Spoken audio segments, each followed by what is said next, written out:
dos personas que estuvieron en el escenario político durante el sexenio de Felipe Calderón. En el ámbito federal, Javier Lozano Alarcón, quien fue secretario del Trabajo de 2006 a 2011, cuando se lanzó por un escaño para el Senado. Y en el ámbito local, Arturo Martínez Núñez, quien fue vocero del operativo Guerrero Seguro de 2011 a 2013, el operativo que se realizó bajo el mando del gobierno federal. Y hoy Arturo es diputado por Morena en Guerrero.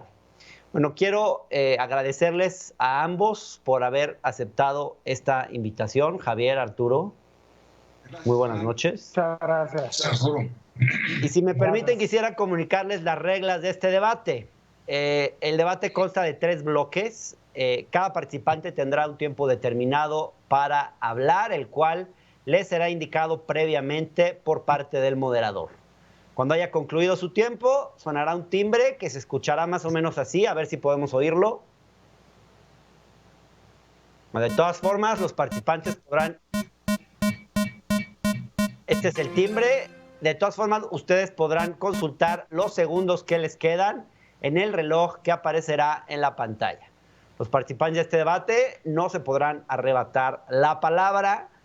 Sí podrán hacer exclamaciones o breves preguntas en caso de que les resulte imposible contenerse. En términos generales, la primera pregunta que yo les haría a ambos es a nivel general. 2 minutos le pediría a cada uno de ustedes para responder esta pregunta.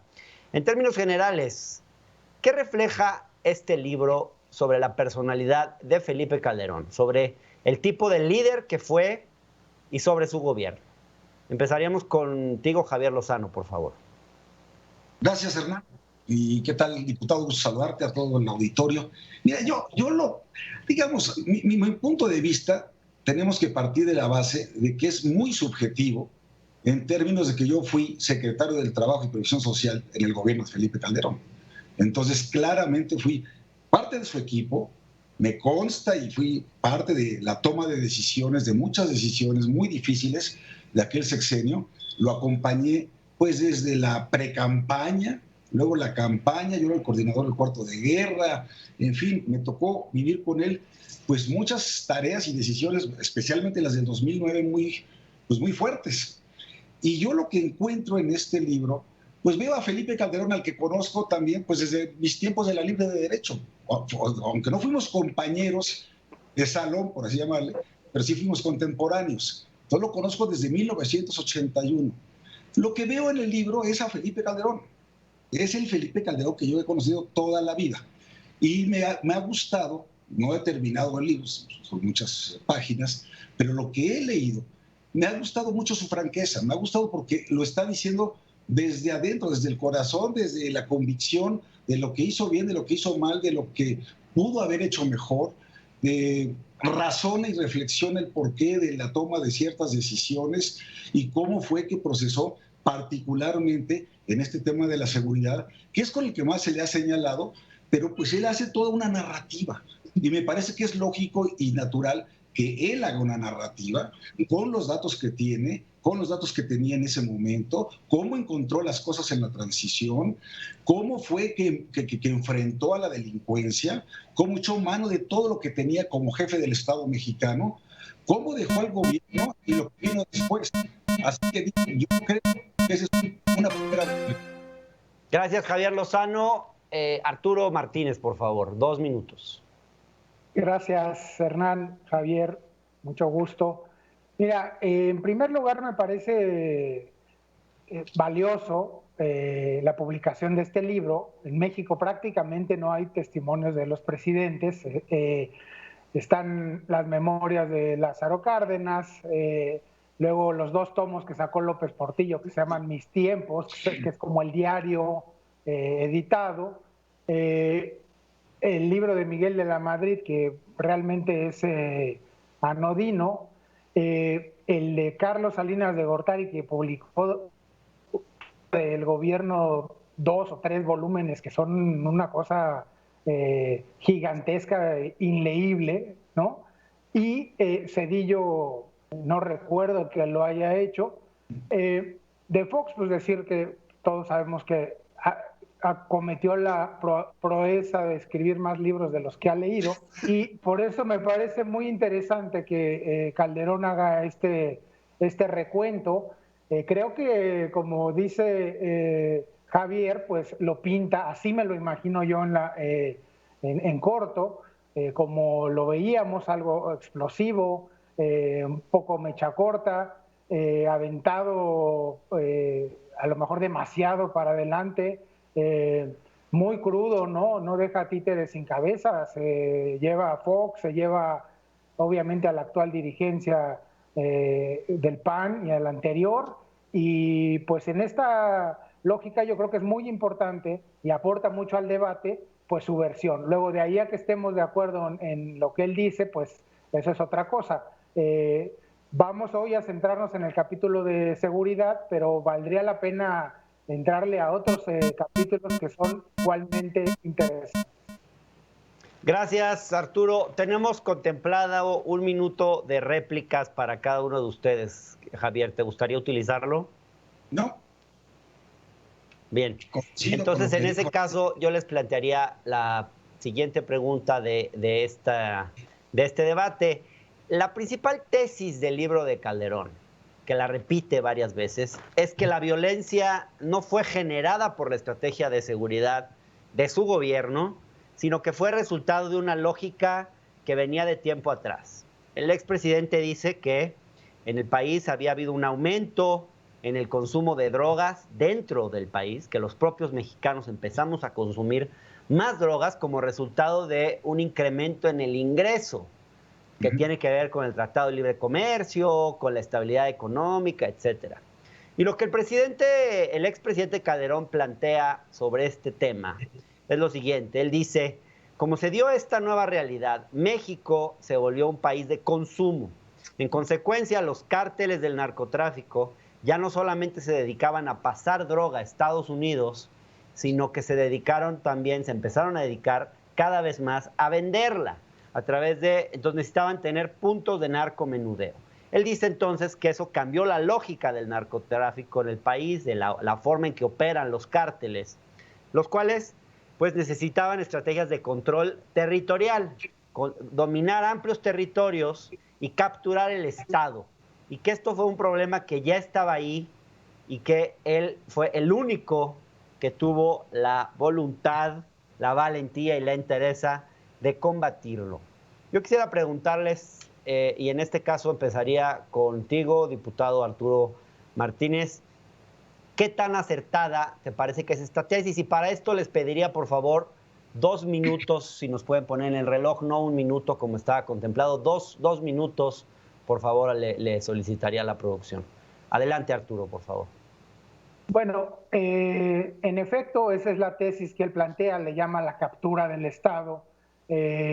Primero me llama la atención algo que dice que me parece muy fuerte, que es que en el periodo de transición solamente vio al presidente Fox 3 ocasiones, y que en la ocasión en la que le planteó y le preguntó sobre el tema del narcotráfico, voy a citar, el presidente Fox le dijo, con eso no hay que meterse. Eso me parece un señalamiento muy grave hacia Fox, porque ¿cómo que no hay que meterse? Significa, se deduce de esto pues que él simplemente decidió voltear para otro lado. Dice Calderón que su propósito fue hacer de México un país de leyes, y hace toda esta disertación sobre el cambio de modelo, ¿no? De narcotráfico a narcomenudeo, del control de las rutas al control del territorio, y hace incluso una analogía de las empresas panificadoras y de distribuidoras de refrescos que tienen que controlar el punto de venta, ¿no? Eso él lo justifica en muchas cosas, en la debilidad institucional, incluso en la transición democrática, en donde deja de haber un poder omnímodo central, pero este se convierte en 32 poderes de neovirreyes, como él le llama, ¿no? Y la corrupción como un mal endémico entra en la misma discusión que Peña, si es cultural, si no es cultural, para después decir que el verdadero negocio pues es la extracción de las rentas, el cobro de piso, como le llama la gente. Todo esto está muy bien, solamente que el punto nodal se cae toda la tesis con el tema de Genaro García Luna, procesado actualmente en Estados Unidos. Gracias, Arturo. Javier, ¿qué nos puedes decir? ¿No fue Felipe Calderón responsable de la situación de violencia que comenzamos a vivir en el país a partir de 2007? ¿Es correcta la tesis que plantea el expresidente? Sí, es correcta, y la verdad es que a mí me tocó acompañarlo, como les digo, en la transición. Yo todavía no sabía qué cargo iba a ocupar, me enteré el 21 de noviembre del 2006, que iba a ser secretario del Trabajo, pero mientras tanto yo estaba muy cerca de él y me consta, mira, tan es así que si ustedes ven en la campaña, no tocó el tema de la delincuencia organizada, de la criminalidad, ni nada de esto, no estaba en la agenda. Y es efectivamente hasta que llegamos a la transición, y como bien dice el diputado, es cierto, solamente vio 3 veces a Fox. Fox de verdad no le jugó a favor, y cuando le comentó lo que le empezaron a decir, pues quienes estaban al frente del CISEN, quien estaba al frente de la Secretaría de la Defensa Nacional, al frente de la Secretaría de Marina, etcétera, le empiezan a plantear un panorama que no conocíamos, definitivamente.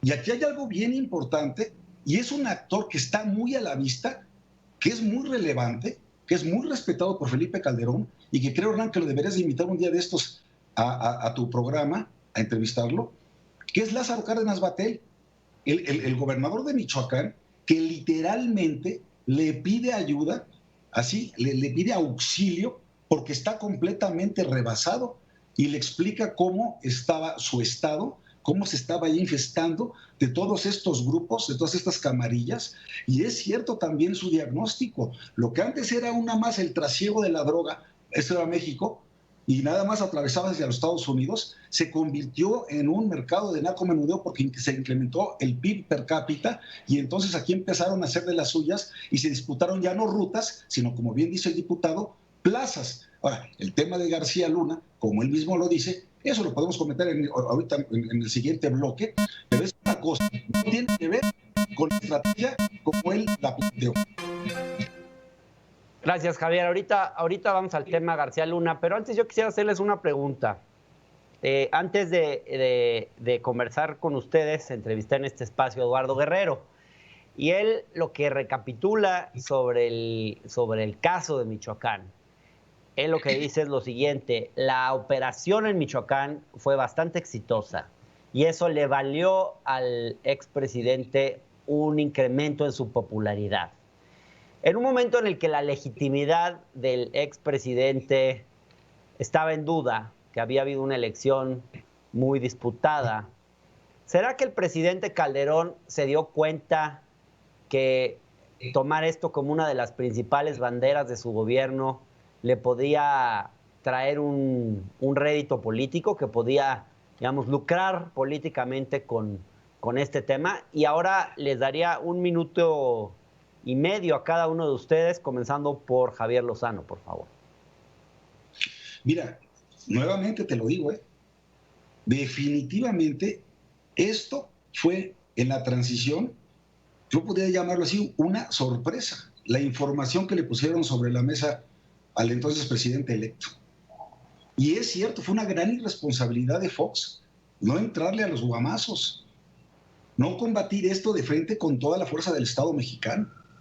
Y lo que se dio cuenta poco a poco Felipe Calderón fue que no solamente era el caso de Michoacán, sino que estábamos así en varios sitios en el país donde no teníamos policías estatales ni mucho menos municipales a la altura de las circunstancias. Y más aún, que había policías municipales abiertamente coludidas con el crimen organizado. Entonces, esta tesis que se ha manejado, se manejan 2 tesis muy frecuentemente. Una, que se le declaró la guerra al narco. No hubo tal, no hubo tal declaratoria de la guerra al narco con los militares, ni mucho menos. Es más, la visión que siempre tuvo Felipe Calderón fue utilizar a los mandos civiles y a los elementos civiles, y solamente de manera subsidiaria y temporal a las Fuerzas Armadas, ¿sí? Y así quiso también que fuera la reforma constitucional, que la que él relata en el libro, ¿verdad? pero la verdad es que no, nunca tuvimos, porque además cayeron en una zona de confort los gobernadores, en la medida en que los apoyábamos desde la federación con las Fuerzas Armadas, pues ellos no se veían en la obligación ni de capacitar, de hacer exámenes de control de confianza por su personal. Gracias, Javier. Arturo, dice Javier Lozano que no hubo una guerra al narco. ¿Qué podría decirnos de esto? 1 minuto y medio, por favor. Bueno, para no entrar en un tema semántico, Felipe Calderón hace una larga perorata de que usó 3 veces la palabra guerra, que el concepto guerra lo pusieron los periodistas y los intelectuales.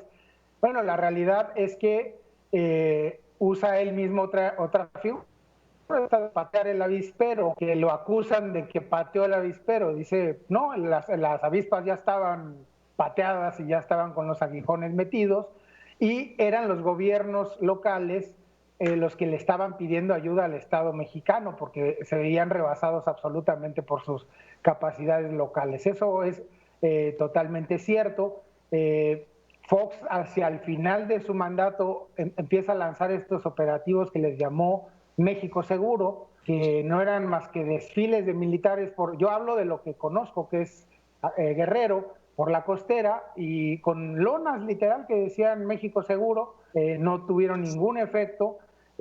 Terminó el sexenio y empezó el de Calderón. En el caso particular de Guerrero, se lanza este operativo, del que podemos hablar más adelante, después de una grave crisis que dejó en el mes de agosto del 2011, solamente en Acapulco, 156 muertos.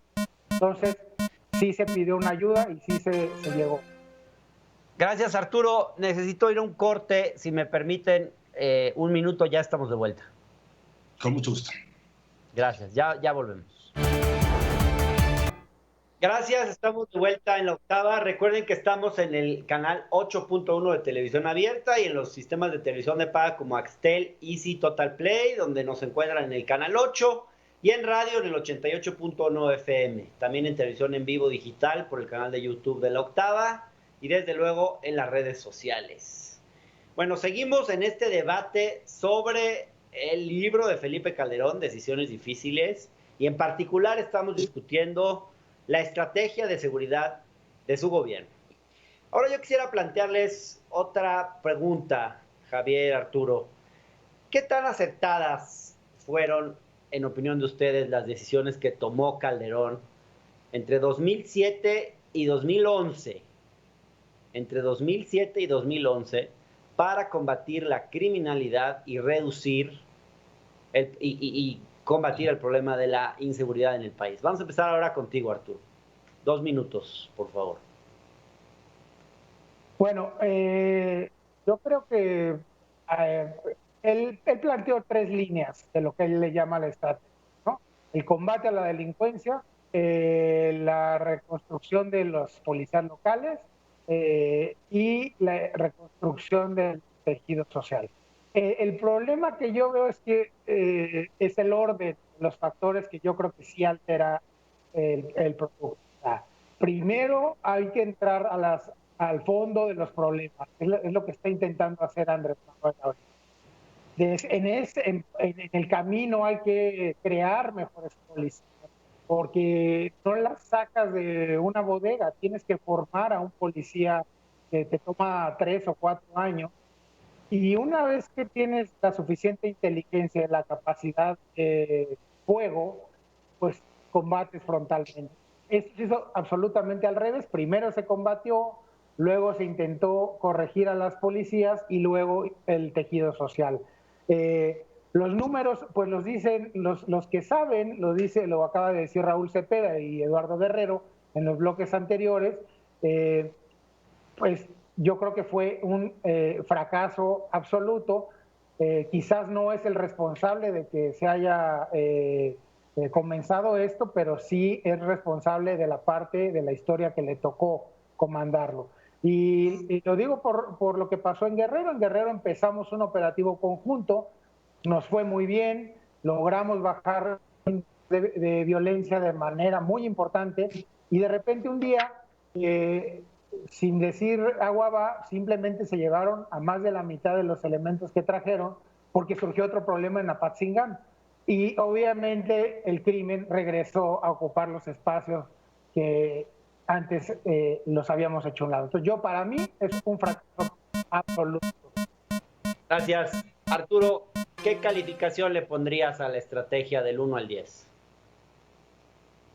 Yo en la tradición mexicana del 1 al 10, yo un 1. Un 1. Javier Lozano. Bueno, pues entonces no sé qué calificación le van a poner a López Obrador. Va a estar igual que la economía del año pasado, 0.3, pero negativo, ¿no? Porque la verdad es que si le ponen el 1 a Calderón, ¿sí? Y ahorita lo que estamos viendo en este gobierno, por el amor de Dios, atacar primero las causas de la delincuencia, como dice... Espérame, Javier, ahorita, antes de que empiece tu tiempo, nada más, ¿qué calificación le pones a la estrategia de Felipe Calderón de combate a la delincuencia organizada? No estoy de acuerdo en poner calificaciones. No me parece que sea algo te voy acertado. a dar tus dos minutos, y bueno, Arturo dice que fue un fracaso. Sí. ¿Podrías hacernos tu reflexión, por favor, en 2 minutos? Mira, en lo que no estoy de acuerdo con Arturo dice es que el orden por el que enfrentó el problema fue el equivocado, porque primero combatió la inseguridad y después depuró o intentó la depuración y el fortalecimiento de las fuerzas civiles, de las fuerzas del orden, de las policías locales, etcétera, y después el tejido social, ¿no? Lo que pasa es que en estas cosas, cuando ya llegas y es la inmediatez del problema, que lo tienes encima y que la principalísima obligación de cualquier gobernante en cualquier lugar del mundo, es garantizar la vida, la seguridad, la libertad y el patrimonio de las personas. Y si lo estás viendo amenazado todos los días, y si los propios gobernadores de todos los partidos políticos te están pidiendo ese auxilio y tienes a las Fuerzas Armadas, y que además está previsto que en términos de una seguridad interior, el Ejecutivo Federal puede echar mano de la totalidad de las Fuerzas Armadas, como dice la Constitución. Es precisamente para esto. Y es con lo que tenía a su alcance, con lo que tenía a la mano, ¿sí? Y al mismo tiempo le pidió a los gobernadores su esfuerzo para depurar sus propias policías, capacitarlas, equiparlas, les dio dinero, pero insisto, era una suerte como de zona de confort, porque si estaban ahí las Fuerzas Armadas, no había tal necesidad de las policías locales, ¿no? Y el tejido social, pues es algo que toma, pues a lo mejor varios años, y como bien lo dijo en aquella reunión, que recuerdo que fue uno de los mejores momentos de Felipe Calderón, en la reunión ahí en el Alcázar de Chapultepec, con Javier Sicilia y en los grupos de la sociedad civil, me pareció muy auténtico y muy valiente. Dijo, mira, si hubiera sido con las piedras que tuviera yo al alcance, con eso defiendo la vida de los mexicanos. ¿Sí? Porque es muy fácil hacer la crítica, este tal Raúl Cepeda que estaba hace rato echando un rollo, es muy fácil hacer la crítica desde la comunidad del análisis, pero no estando como parte del gobierno, ¿eh? Gracias, Javier. Lo único con lo que no estoy de acuerdo es con que no puedas ponerle una calificación. De este programa nadie puede salir libre sin poner una calificación. Es fácil, del 1 al 10. Mira, hay que arriesgar. Yo diría que dados los resultados al final, pero lo que sí se pudo avanzar, por ejemplo, en la plataforma México, en la formación de la Policía Federal y los operativos y lo que se pudo hacer en estados y en zonas y en ciudades como Juárez, como Nuevo León, o sea, lo que sí se pudo hacer, yo diría que es un 7.5, sería una calificación adecuada. Bien, gracias, Javier. Le voy a dar ahora 1 minuto a Arturo Martínez Núñez para réplica, por favor. Bueno, el tema es que toda la estrategia se basó en fortalecer, en crear, de hecho, la Policía Federal, de convertir en la Policía Federal preventiva que había hecho Fox y crear la Policía Federal y llenarla de juguetes y, como él mismo dice, state of the art, helicópteros, aviones, plataforma México. El problema es quién encabezaba la Policía Federal, nada más ni nada menos que Genaro García Luna. Habla del proceso, y otra vez utilizando un anglicismo, de betting, que usaba el FBI y el MI6 inglés. Pues mucho betting, pero resulta que el que manejaba todos esos fierros era García Luna. Y en una investigación reciente de Penilei Ramírez, se da cuenta de que utilizó García Luna la plataforma México para vender información, para extorsionar a algunos empresarios y para sacar cuantiosas sumas de dinero de México. Gracias, Arturo. Contrarréplica, Javier Lozano, por 1 minuto, por favor. Sí, como no. Bueno, en primer lugar hay que aclararle al diputado que la Policía Federal Preventiva no fue de Fox, fue de la Bastida, ¿sí? Fue en la época de la Bastida, siendo secretario de Gobernación con Cedicho. Y ahí incluso se absorbió la Policía Federal de Caminos. En segundo lugar, a mí me parece que ya dictar sentencia sobre el caso de Genaro García Luna es por lo menos irresponsable. Al menos yo soy abogado y sí creo en el principio de inocencia y en el debido proceso. El señor está siendo señalado y está en medio de un conflicto de agencias de los Estados Unidos. Como bien dice Calderón en su libro, si se demuestra su culpabilidad, nos vamos a sentir muchos muy frustrados y traicionados. Pero mientras eso no ocurra, no se vale dictar una sentencia tan tajante como si ya hubiera sido él, digamos, juzgado y sentenciado allá en los Estados Unidos. Me parece que habría que ser prudentes con eso. Gracias, Javier Lozano. Les pediría que me aguanten 1 minuto en lo que vamos a un corte comercial y ya volvemos, por favor. Sale. Gracias por su paciencia. Gracias, estamos de vuelta aquí en La Octava, en este debate entre Javier Lozano y Arturo Martínez. Bueno, hablábamos del tema Genaro García Luna y creo que sí llama la atención que la mano derecha del expresidente en estos temas, en el tema más importante de su administración, sea mencionado tan poco en el libro. El único comentario que llega a hacer Felipe Calderón es: si llegara a demostrarse su culpabilidad y se probaran los hechos de los que se le acusa, esta sería una gravísima falta a la confianza depositada en él por la sociedad y en especial por sus propios compañeros de la Secretaría de Seguridad Pública y de otras dependencias, que arriesgaron e incluso perdieron la vida en la lucha por la seguridad de los mexicanos. No dice ni siquiera una traición a la confianza que el expresidente depositó en él, como si ese elemento no tuviera que ser también juzgado. Vamos a darles 1 minuto y medio a cada uno de ustedes, comenzando por Arturo, por favor. Sí, gracias, Hernán. A mí me parece gravísimo. Coincido en el Estado de Derecho, tiene que llevar su proceso, pero durante todo el sexenio y desde antes se comentó los posibles vínculos de García Luna.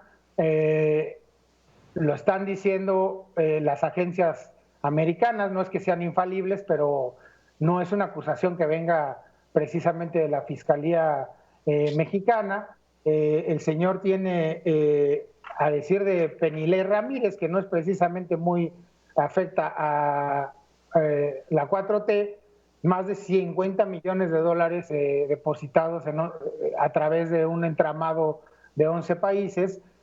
Salen los Panama Papers, e incluso la línea de este dinero viene desde el 2005, o sea, antes de ser parte del gabinete de Calderón. Yo creo que es gravísimo. De comprobarse su culpabilidad, pues echaría abajo toda la teoría que tan bonita nos echa Calderón, citando a su profesor de Harvard, Thomas Schelling, un premio Nobel, y me recuerda eso de los economistas, ¿no? Que dicen que son unos expertos que sabrán mañana por qué las cosas que predijeron ayer no ocurrieron. Bueno, creo que alcanzamos a escuchar la última parte. Javier Lozano, por favor, 1 minuto y medio y ya después vamos a la ronda de conclusiones. Sale. Pues mira, yo conocí a Genaro García Luna desde antes del gobierno de Calderón, ¿sí? Es más, desde la época precisamente del gobierno del presidente Zedillo, yo fui subsecretario de Gobernación, entre otros cargos, y ahí conocí a García Luna. Y las cartas credenciales de García Luna para ser secretario de Seguridad Pública eran impecables. Y él había pasado por el CISEN y todo. Es decir, curricularmente sí tenía todas las credenciales para ser secretario de Seguridad Pública. y los resultados que dio en sus operativos, la forma de trabajar y todo, nunca te hacía pensar que podría estar en malos pasos. Nunca. ¿Sí? Bueno, al menos desde lo que yo pude ver, observar y tal. Ahora, si es que se dice que, pues también se dice ahorita que López Obrador es brother del Chapo Guzmán porque dejó ir a Ovidio descaradamente y saluda de mano a la mamá, ¿sí?, del Chapo, y va a la comida con el hermano del Chapo y no se mete con ellos. Entonces, si a dichos nos vamos, aquí el caso que tenemos está terrible, porque aquí no hay balazos, tampoco hay abrazos por la contingencia y tampoco hay resultados, ¿sí? Si a esas nos vamos. Entonces también hay que ser muy cautelosos con estas cuestiones. Que una investigación periodística y todo, insisto, si nos vamos por oídas, aquí el único caso de fracaso en los resultados y de alianza con el crimen en todo caso sería de López Obrador, no de Genaro García Luna y mucho menos de Felipe Calderón. Por lo menos Felipe Calderón, como bien dijo el diputado, tiene el valor de poner por escrito lo que él vivió y el testimonio que deja para la historia. Gracias, Javier Lozano. Y a propósito de lo que el expresidente pone por escrito, está una carta que le dirige al presidente López Obrador, donde, sin que éste se lo pida, le da muchos consejos y recomendaciones. Quisiera pedirles en esta última intervención de un minuto, preguntarles si ustedes creen que Felipe Calderón está en una posición como para hacerle recomendaciones y darle consejos a López Obrador. Y ahora empezaría nuevamente con, vamos contigo, Javier Lozano, un minuto, por favor. Mira, yo creo que sí. Y yo creo que los presidentes y los expresidentes de un país, por el amor que le tienen, ¿sí?, a su gente, por la vocación de servicio público, porque como bien decía Enrique Peña Nieto, ninguno se levanta con ganas de ver cómo se friega al país, ¿sí? Yo creo que sí tienen una suerte como de deber moral y ciudadano de compartir sus experiencias con sus sucesores y de decir lo que piensan y de decirle, mira, mano, yo intenté esta y no salió, y esta que debí de haber intentado no me animé, y a lo mejor a ti sí te sale bien, y tú tienes mucho poder ahorita, mucho apoyo popular, tienes el apoyo de las cámaras, puedes ser el mejor presidente de la República en la historia moderna de México, pero déjate ayudar, escucha a los demás. Yo sí creo que más allá de filias o fobias, los presidentes y expresidentes tendrían que hablarse para intercambiar experiencias y puntos de vista. Muchas gracias, Javier Lozano. Arturo Martínez, por favor, un minuto. Yo creo que Felipe Calderón no tiene ninguna legitimidad, tiene el derecho de hacerlo, claro, pero empieza narrando lo que para él, y además muy de pasadita, no fue un fraude, y para todos los que apoyamos a Andrés Manuel en el 2006 fue un robo en descampado. Felipe entró a gobernar apoyado sobre todo por el PRI, metido a San Lázaro gracias al PRI, quién sabe con qué tipo de acuerdos, y a partir de ahí, pues todo lo que diga y haga, pues queda desacreditado. Ahora la historia lo va a juzgar y probablemente, pues también alguna investigación criminal que haya en su contra, sin que sea esto una cacería de brujas. Tiene que rendir cuentas de su paso por la administración. Bueno, tiene que rendir cuentas, nos dice Arturo Martínez Núñez. Yo les agradezco mucho por haber participado en este debate. Javier Lozano, hay un joven llamado Abraham Mendieta, no sé si lo ubiques, pero nos dice que quiere debatir contigo. Este espacio está abierto. ¿Aceptas la invitación? No, hay niveles. No aceptas. No. Bueno, aquí las puertas están abiertas para todo tipo de debates y desde luego que las propuestas son bienvenidas. Con mucho gusto. Bueno, muchas gracias a los dos, Arturo, gracias, Javier. Gracias, Javier. Gusto saludarte. Que todo vaya bien, Guerrero. Gracias, muy amable. Gracias, muy buenas noches. Y a ustedes que nos siguen, gracias también por haber sido parte de todo esto.